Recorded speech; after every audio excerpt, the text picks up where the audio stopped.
जब एंडी अंत में अकेले से बाहर आता है तो उसके और रेड के बीच एक बातचीत होती है, जहां एंडी अपनी पत्नी के बारे में बात करता है और वह उससे कितना प्यार करता है और उसकी मौत के लिए जिम्मेदार महसूस करता है, भले ही उसने ट्रिगर नहीं खींचा।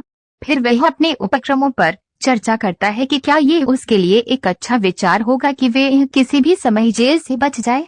वह मेक्सिको के प्रशांत तट पर एक समुद्र के किनारे के शहर जिहुआतानेजो के बारे में चर्चा करता है, जहां वह अपने जीवन के अंत तक निवास करना चाहता है और वहां रहने की व्यवस्था कर सकता है। इसके बाद वह पूछता है कि क्या वह उसके साथ जाएगा, जिस पर रेड ने नहीं कहा और वह मानता है कि वह क्रिक की तरह बहुत दूर चला गया है। इसके बाद वह एंडी को अपने मस्तिष्क के साथ इस तरह खेलने की अनुमति देने के लिए फटकार लगाता है और ये सिर्फ उसे मिटा देगा।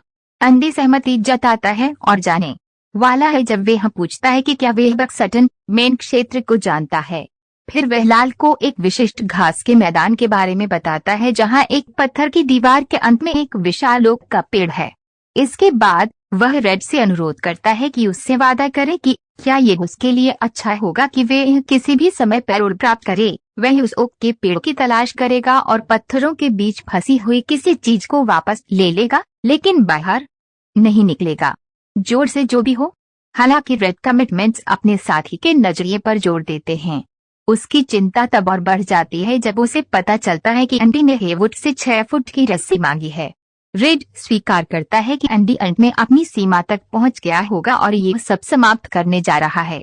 इस बीच नॉर्टन अनुरोध करता है कि एंडी अपने जूते को चमकाए और अंदर आने से पहले अपने सूट को ड्राई क्लीनिंग के लिए रख दे। एंडी अपनी सेल में वापस जाता है और गेटकीपर शाम के लिए लाइट बंद कर देते हैं।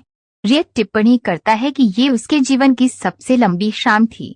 अगली सुबह एंडी ने मॉर्निंग कॉल को संबोधित नहीं किया है और हर दिन की तरह अपने फोन के सामने नहीं रहता है।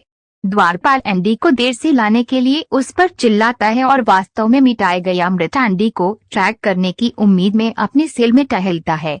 इसके साथ ही नॉर्टन भयभीत हो जाता है जब वह एंडी के जूतों को अपने जूतों के डिब्बे में पाता है, न कि अपने जूतों के डिब्बे में। सावधानी तब उस बिंदु पर एक लापता कैदी की रिपोर्ट करना बंद कर देती है।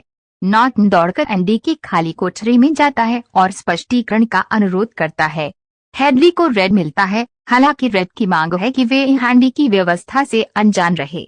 उत्तरोत्तर विरोधी और संदिग्ध होने के कारण नॉर्टन सेल के चारों और एंडी की नक्काशीदार चट्टानों को उछालना शुरू कर देता है। जब वह रैकवेल वेल्च के एंडी के बैनर पर एक फेंकता है, हाल ही में मर्लिन मुनरो द्वारा शामिल स्थान पर और इससे पहले रीटा हाईवर्थ द्वारा पत्थर दीवार के माध्यम से और अंदर घुसता है। नॉर्टन ने दीवार से बैनर को फाड़ दिया, जिससे एक आदमी के रेंगने के लिए पर्याप्त चौड़ा रास्ता खुल गया। रेड द्वारा वर्णित फ्लैशबैक समूहों की एक श्रृंखला में ये पता चला है कि कुछ समय पहले अपने स्टोन मैलेट को स्वीकार करने के कुछ ही समय बाद एंडी ने अपनी सेल की दीवार पर अपना नाम काटने का प्रयास किया जब उसका एक टुकड़ा गिर गया।